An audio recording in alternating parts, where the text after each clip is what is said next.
Hi, and welcome. My name's Greg Greckmeyer. I'm here to talk to you about some Zoom tips and tricks. I want to start off first, though.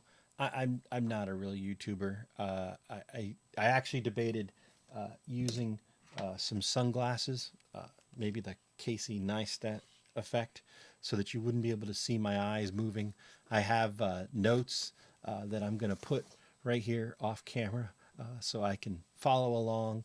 I have screens all around me uh, to click on buttons and show some slides. So bear with me. I do want to wear my glasses so I can read the notes, which maybe is one of my first Zoom tips. The use of sticky notes. The idea being is that if you've got things that you'd like to discuss during a meeting, there's nothing wrong with putting sticky notes on the edge of your monitor or your computer screen. So there's my first tip. But really, let's talk about. I've got about five or six things I'd like to cover. The first one is lighting. Lighting is an interesting one.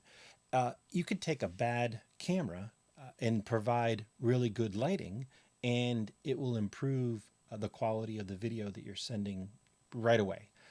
I do have room lights, and you can probably see them reflected in my glasses around me, but there are LED lights that I debated putting this here, but it's a little harsh. The current day outside. I've got a cloudy day, so the light that's coming through isn't bad. I do have a little bit of a green tint, and I'll show you why. I'm actually using a green screen in front of me, so the little bit of green is coming through, which is one of the things I often tell folks is that if you grab like a table lamp or a desk lamp to use as your lighting, try to find one that's warm. Very often we're sitting in front of computer screens just like this, and the screen tends to be a little bit blue. So the warmer the light, it will help to counteract the blue light that's usually coming through versus this big green screen in front of me. Uh, so be thinking of that. And then there's also some tricks about shooting light off of a ceiling or a wall versus trying to shine something right at you. It can be hard to have that bright light in your face too if you're not used to it.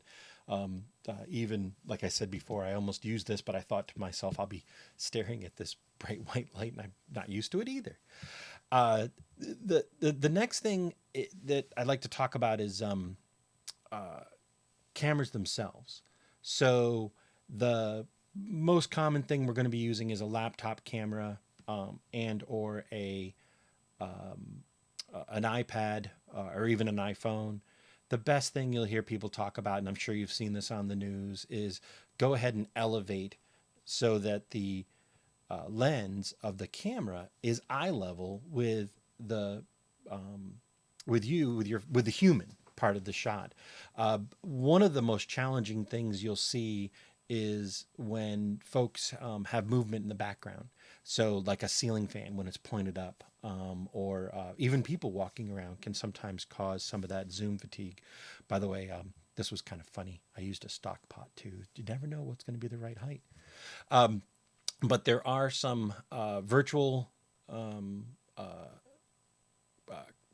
gosh, virtual cameras too that will follow you, and they all use a principle of trying to keep you. And I actually have a thing for this. Let's see, I do.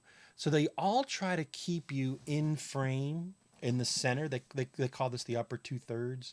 So they try to keep you in this frame, and it works really well. And this also gives the focus to the person who's either talking. And by the way, I plan to give this video to not only participants of Zoom and meetings and such, but also the hosts that are planning to speak at some of our events. You do want to try to keep your face above the bottom of the screen because just like I have here, hosts will sometimes add text, questions, titles, and things across the bottom of the screen. And so you don't want to have that somehow cut through the center of your face. So be thinking about that when you make your adjustments and how, if you're, like I said, if you're using some of the software stuff that tracks you, I'm probably most speaking to the iPad. It's designed now to try to frame you appropriately. The next one is probably backgrounds. Um, I tell folks, try to avoid the the virtual backgrounds and just use your real background. Some people don't like to have their chair showing like I have here. You want to be conscious of the things that are in your background, like the people of Walmart calendar. I get those because sometimes I'm thinking I might be famous if I'm caught, at Walmart. So you never know. But the virtual backgrounds, if you've heard of like Zoom fatigue, one of the things is that if your clothing and you are not contrasted with the background, uh, then you get this little halo effect that comes around and moves constantly. And movement is one of the things that causes some of that eye strain when folks are watching the movement on your screen. So a natural background works really good. Um, Also, be conscious of, like I said, of the people of Walmart calendar back there and the things that are in your backdrop beforehand. You you can use things like the Test Zoom site where you could actually join and take a look and try your audio and things like that. So the next one I'd like to talk about is Zoom itself. Please download the Zoom application and update the Zoom application. There have been so many updates to the Zoom feature set that are making everybody's jobs as hosts so much easier. Participants, there's new participant features all the time, and really the not only just updating it, but take a few minutes and go through your settings. So it's that little gear icon in the upper corner, and it'll bring you into a screen that has a ton of different things to look at. Now, you don't have to change most of it, but do check things like the audio. One thing I tell folks about is to go in and change your default to mute and no video when you join a meeting. That enables you to find out what's going on in the room first as you join, so that you're not trying to fumble to find your mouse and the mute button and turn off your video or whatever.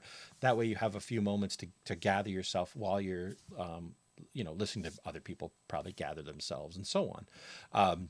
And then one other one is the profile itself.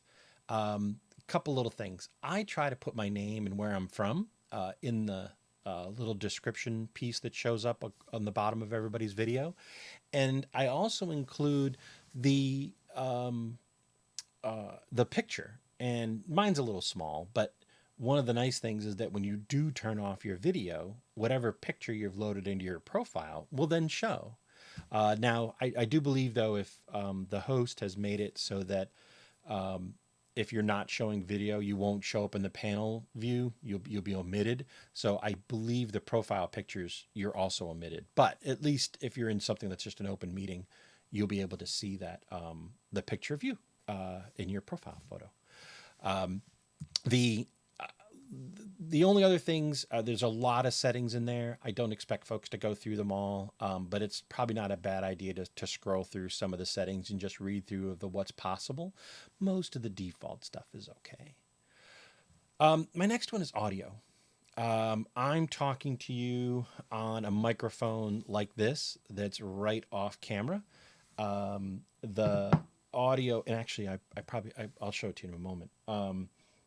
I also have lavalier mics that I really like a lot. There's even some that are out there that are, I think this is less than $20. This is a lavalier mic that actually has a USB connection, so you plug it in. And the reason why I'm talking about microphones rather quickly, oh, and it has a battery in here too, so that it can power the microphone. Pretty neat. Is that when you've elevated the laptop and or iPad, sometimes you've put the microphone in a bad position. Sometimes they're right flat on the keyboard, assuming you'd be talking down at it, and then now you're talking past it, and it may not pick you up as well. It's something you could easily test.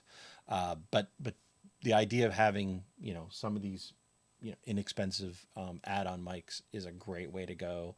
The software in Zoom specifically, I do Google Meet and things too. It's not as good as the one in Zoom. Zoom does a fair amount of software work to get your audio. So it will actually try to pump up your audio volume.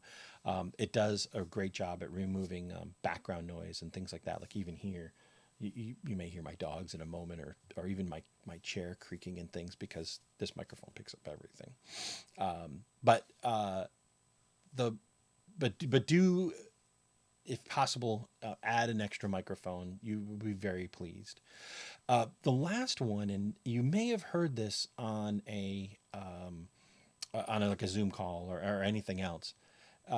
If you're using Wi-Fi for your laptop or your iPad, then you may hear like this little whirly sound as people are talking. It's like a whirl in, whirl out. That is actually caused by Wi-Fi. So if possible, go ahead and plug in your laptop, computer, whatever, via the Ethernet port, the blue cable, where you can actually plug the Ethernet directly into your home router. That way, you don't run into that wireless sort of whirl in, whirl out type of situation. Oh, and I was going to show you this photo, so I'm not showing this to be intimidating. Oh, look, there's my ear, and there's my remote. That's so funny. The microphone and everything I have is just off camera, and I have a mixer and whatnot. And I know it looks like a lot of stuff, but it's really just monitors. It's no big deal. But I do have a mixer and a microphone just off to the side here, so it just keeps it off camera. And one last little tip specific to Zoom that I find really helpful is, and namely for participants, maybe not speakers, is when you want to make a comment or you're answering a question and you're fumbling to find, the mouse and unmute and mute and so on, the space bar, if you press and hold the space bar, it will unmute while you're pressing it down, kind of like a walkie-talkie. And it's a great feature for the occasional person that has to speak up, that's going to be otherwise muted during a presentation or that type of thing. So great feature to know. There's a ton of hotkeys and short keys and things to do, but the spacebar one I use regularly. And then the last thing I want to kind of talk about is ask for help. A good host often starts the meeting early. So allowing folks to get in and get their equipment set up and things. So maybe 15 minutes, a half an hour. You'd be surprised. You go to join a Zoom or a meeting, you'll find out there's people in there and they're just talking or whatever. But it's a great time to join, to test out your microphone, to arrange your video so that you are properly centered. If you're running into technical problems, and there's a good group of folks there, one thing you could do is ask the host to set up a breakout room. When you could jump into a breakout room within Zoom, and someone can lend you a hand trying to overcome your technical issues. And I'm making this video because I want to make sure folks know they can reach out to me. I actually have this little, I have a website and an email address, and folks generally know how to find me. But the best thing to do is reach out for some help in advance of the meeting you actually have to be a speaker at, or you're going to participate maybe for the first time.